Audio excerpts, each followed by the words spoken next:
good afternoon. This is Richard Hsu. I'm co-chair of the Privacy and Data Protection Practice at Shearman Sterling. Today, I'm very pleased to have as my guest a Columbia Law School classmate, Mike Hintze, who's Chief Privacy Counsel at Microsoft. Mike, welcome. Thank you. Now, Mike, I've known you for a pretty long time. Tell me a little bit of how you even got into privacy. Sure, happy to. So after law school and after a clerkship, I ended up at a law firm in Washington, D.C., one of the big firms in D.C. And I was a young, recently graduated lawyer and was just sort of exploring things. I ended up in the International Trade Group and ended up working for a partner who was doing a lot of work with Silicon Valley companies, some of which I'd heard of, some of which I hadn't, working on this thing called encryption. And at the time, this was around the mid-90s, there were very strong export controls on encryption technology. So it was a trade issue. And I ended up working on export issues for a number of up-and-coming technology companies. And I did that for a few years. And then in '98, I learned that Microsoft was looking for an export lawyer to work on these issues around encryption and global trade. And I applied for the job. I was very interested in it. I am originally from the Northwest, and so the idea of moving back to Seattle was attractive, and working for a successful technology company was also attractive to me. So I came here in 1998 as an export lawyer. And then a few months after I arrived, the Clinton administration had decided to liberalize the encryption export rules. And it became less of a lawyer issue and more of a paralegal process reporting issue. And I supervised the paralegal who did that for a number of years after I arrived. But I really needed to find something else to occupy the bulk of my time. And privacy was just becoming a significant issue. Again, this was '98. The European Union's 1995 privacy directive was coming into effect, and American companies were suddenly realizing the importance of that, and other privacy laws were sort of emerging and coming online around that same time. At the same time as a lot of technology companies were moving more into online services. And so I sort of glommed onto the privacy issue and have ridden that wave ever since. And boy, it's really, really grown over the last 18 years or so that I've been doing it. Yeah, I'll bet. And I imagine you deal with a lot of different privacy issues, but tell me a little bit about, some of the kinds of things or some of sort of maybe the thorny areas of privacies that you run across. Boy, I mean, there's so many. Almost everything we do here at Microsoft touches on a privacy rule or law or self-regulatory obligation in some way, shape, or form. Everything from managing our HR data on our own employees to sales and marketing and compliance with laws like the U.S. Can-Spam Act and telemarketing sales rules and things like that, to every one of our products. Every one of our products has online components, from things like auto updates and personalization features, and you name it. There's a privacy issue associated with it. So I work across the company and across the globe, really, because almost everything we do touches many, many jurisdictions around the world, and help our teams, one, comply with the law. That's sort of the baseline, but then also help develop internal policies that in some cases go above and beyond the law because we think it's the right thing to do, or meeting our customers' expectations, and helping to ensure that we've got processes in place to meet those various obligations across our product development teams, our engineering teams, our sales and marketing teams, operations teams, HR teams. All of that is a pretty big job, but we've got a lot of people here who are focused on these issues that that help in a really important way. So how do you keep on top of, like you said, thousands of myriads of products, obviously operating in all the global countries, the laws are changing, they're different in every country, privacy, and obviously privacy is changing constantly. How do you keep on top of that? Or how do you even know how to allocate, your time for all these different things?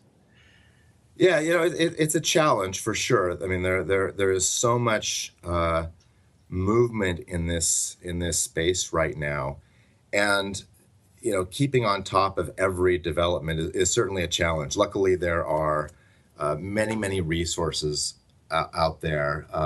There are a number of great publications that track privacy law developments. There are law firms with very large and high quality privacy practices that we work with, different organizations. We've got close relationships with academics, with privacy advocates, just sort of being in the community, Mm. knowing people, talking with people, being on dozens, if not 100 different sort of email lists, and following people on Twitter. I mean, there's so many ways. It's information overload in many cases, and just trying to filter through all of it and figure out what's really important is sometimes a challenge. But there's a lot of sources of information out there in the privacy space right now. So we have developed an internal privacy program really over the time I've been here. So it's pretty mature. It's always developing and evolving and looking for ways to improve, often in response to new obligations or changing landscapes externally, which as I said, we do our best to stay on top of. We have sort of a hub and spoke model. We've got a centralized privacy teams. I'm in the legal department. We've got a legal team here of lawyers, about 8 or 9 lawyers who are focused on privacy full time. We've also got our chief privacy officer's organization, and he's got a dozen or so folks who are focused on managing our internal compliance programs from a central space within the company. And that's our training programs, our awareness programs, um, uh, incident reporting programs, a variety of programs like that. And then we have privacy professionals embedded throughout the business. And I think that's really important because you can't do everything centrally. You get too far away from where things are actually happening. And so within each product group, within each marketing team, we have privacy leads who are sort of eyes and ears, out where things are happening, but also help to be part of a broader community. So we have sort of centralized resources that make sure we're doing things in a consistent way, that the people who are out in the different organizations are well supported with policies and trainings and all of that. And just keeping all of that organized within a large organization is obviously challenging, but over the years we've developed processes and materials and tools that really help us do that effectively. Now, what are some of your favorite areas of privacy? Obviously, there's a lot of different stuff, but what are some of kind of personal areas of privacy that you really enjoy working in or spending time with? Um, there's so many, and one of the things I like about this space is there's so much variety. I mean, people maybe people from the outside look at this and say, "Oh, it's such a narrow specialty." I mean, it's really not. There is so much going on here, Hmm. and my work is different every single day. Mm. So, I mean, that at a high level, that's one of the things I really love about this field. Um, some of my personal favorites, again, that probably depends when you ask me. Uh, I I am really enjoying sort of intellectually trying to uh, get our collective heads around what's happening in Europe Hmm. right now, around the new General Data Protection Regulation that will come into effect in 2018 that Hmm. replaces the now quite old 1995 Data Protection Directive. the things that are happening around the case that the student Max Schrems brought against the safe harbor, which allowed data transfers between Europe and the United States, and the renegotiation of that agreement, and the approval of what's called the Privacy Shield Hmm. that will replace the Safe Harbor Agreement. There's just so much going on in that space. Microsoft brought a case suing the U.S. government around a warrant that was issued to obtain data that's stored in a data center of ours in Ireland, and we challenged that on jurisdictional grounds, and recently won in the Second Circuit. There's just so many interesting things going on right now globally, but the center of gravity is tending to be in Europe right now. Hmm. Um, some of it is interesting because it's new and challenging. There's especially around this General Data Protection Regulation, or the GDPR, new requirements that are either not yet well fleshed out and defined, and so there's room for some creativity and a little bit of guesswork in terms of how we best approach compliance as we look forward over the next year and a half to try to get the ducks in a row. Do you think that the U.S., because of GDPR, obviously now the new Privacy Shield, they're sort of forced to really sort of start to adopt more of the European attitude towards privacy? Do you see that the American attitude maybe converging on that a little bit just because if we want to use European data, we've got to comply with GDPR. American companies have to do that. Do you see that sort of the attitude kind of converging?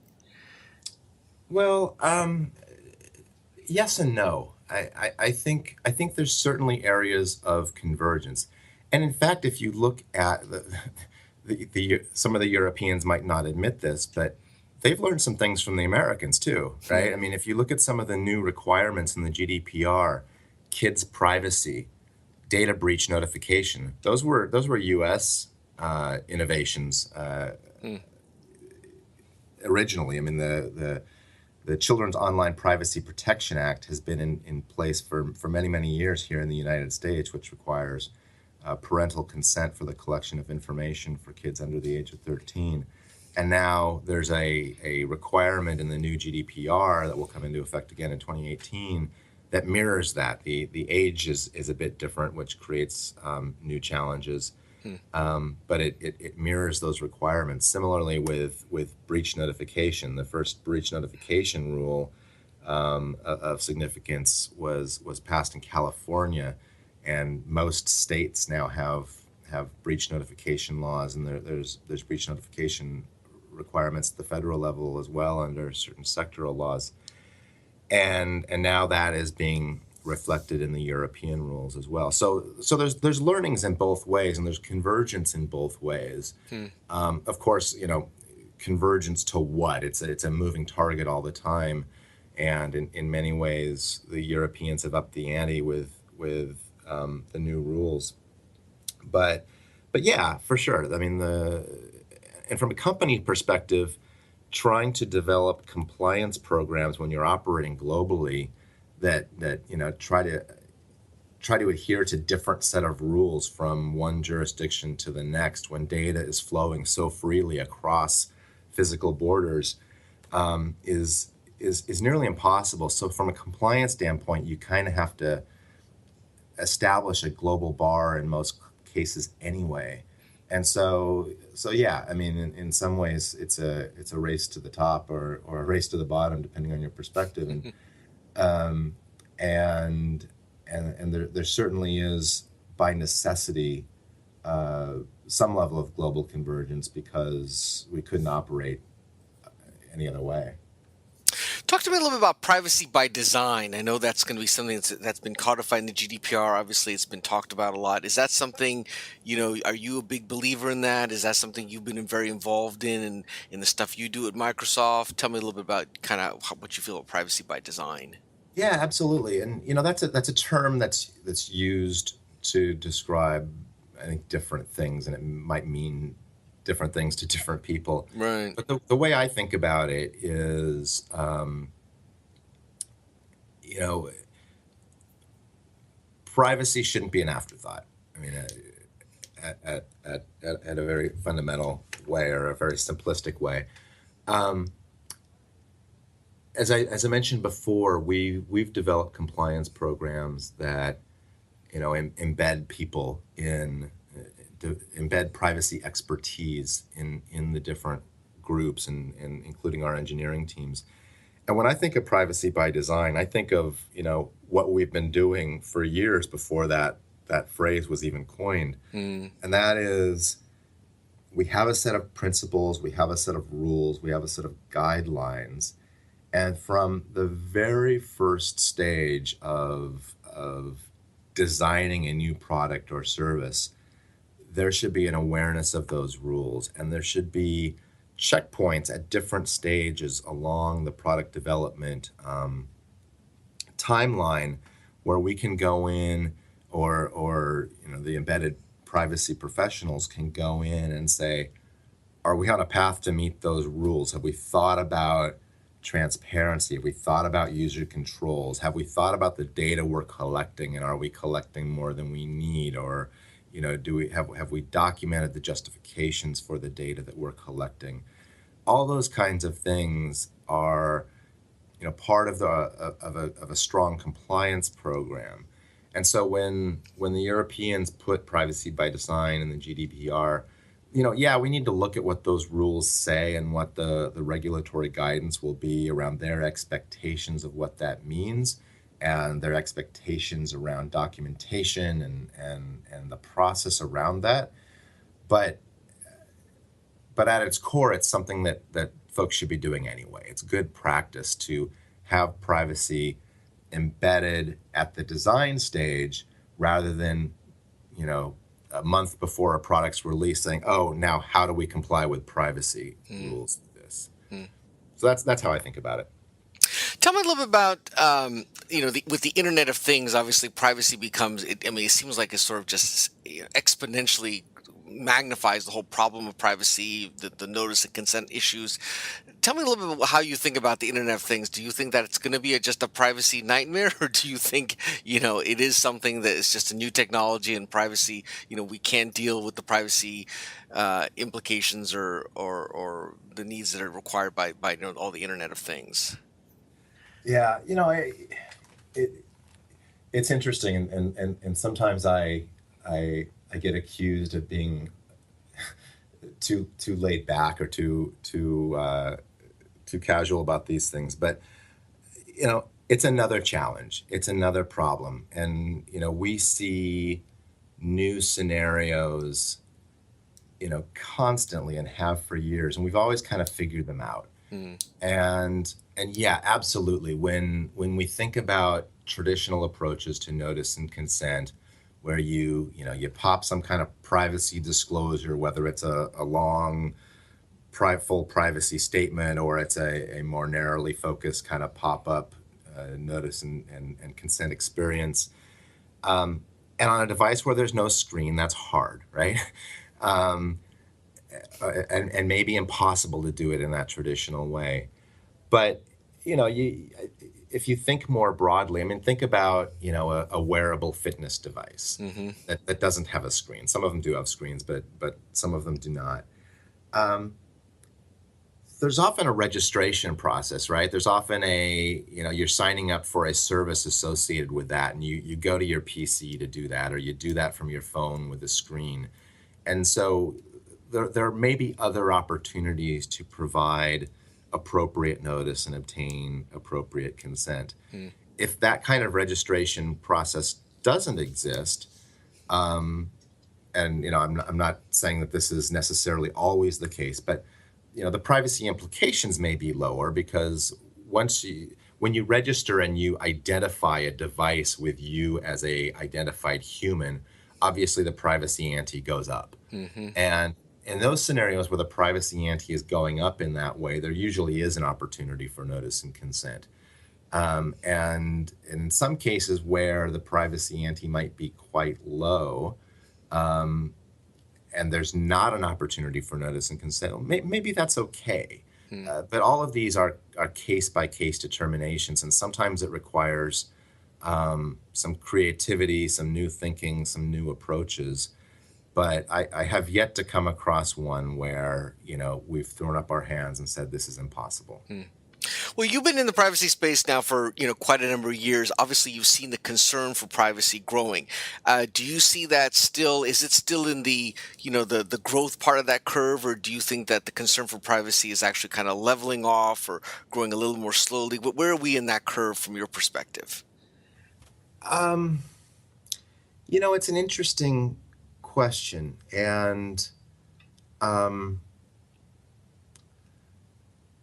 and it might not be a linear thing, right? I mean, Hmm. I think the concerns around privacy change over time.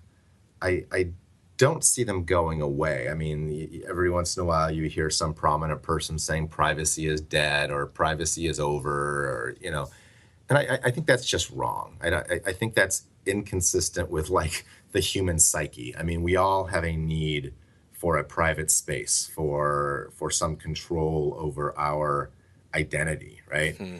And I think that's just a fundamental human need. So I don't see it going away. I see that eh, again, one of the things that's super interesting around this field is it's a field of law and rules, but it involves psychology and sociology and ethics and just all these other super interesting fields. Um, and I think that question really goes to a lot of that. Hmm. Privacy concern will not go away. Privacy concerns may be different as people are confronted with new technologies.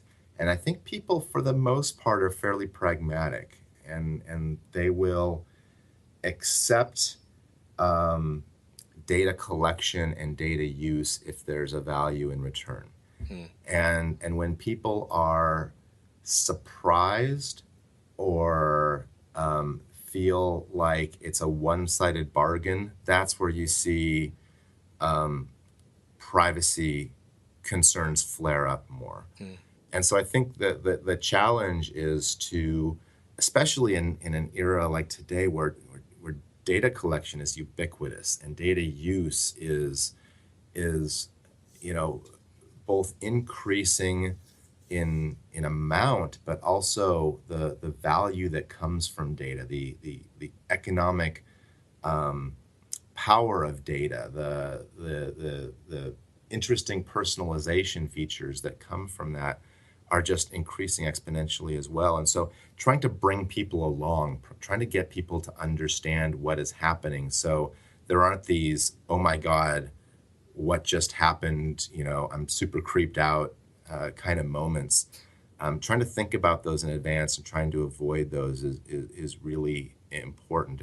And transparency is part of that. But uh, and giving users meaningful controls over how data is used is part of that as well. But it's an ongoing challenge that will always be difficult as the landscape changes. Talk to me a little bit about privacy's closest cousin, security. How do you see the relationship between those two? Do you think that security often gets treated as a forgotten stepchild by privacy professionals, or not? Or tell me kind of your view of the relationship and the intersection of those two areas.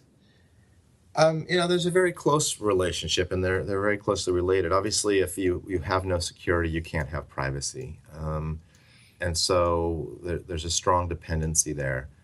And in fact, when you think about one way that privacy rules are often formulated are the so-called fair information practices, and those are things like notice or transparency, choice or control, and security is one of those. It's sort of one of the fundamental building blocks of privacy, but it's often viewed as a separate discipline where it's almost like security is a hard science, and privacy is sort of this mushy, amorphous philosophical concept. Hmm. And I don't completely agree with that characterization, um, but sometimes the people who work in these fields don't communicate as much as they should. And I think that's a mistake. I think it's a mistake for a couple of reasons. One, because it is a clear dependency. Two, I think there's process things inside organizations that can be leveraged if those two disciplines are viewed as close cousins, as I think you characterize them. For example, every company should have some kind of incident response process. What happens when something goes wrong? Trying to make that up on the spot in the middle of a firestorm is no way to manage incidents. And why have two separate ones? Why not leverage a process that can deal with both privacy and security issues? Because when there's a security breach, it's not always apparent at the beginning whether it implicates privacy. It could be a theft of trade secrets, but if it's a theft of personal information, or if the systems that were breached contained personal information, then it's clearly a privacy issue as well. And trying to manage that through two separate processes can cause problems. So I think that they are in some ways different disciplines, but they are so closely related and so interdependent that there needs to be a very close alignment between them. Mike, this has been a fascinating conversation. I really appreciate your taking time out of your busy schedule to talk to me. My pleasure. This is Richard Hsu and Mike Hintze. Thanks.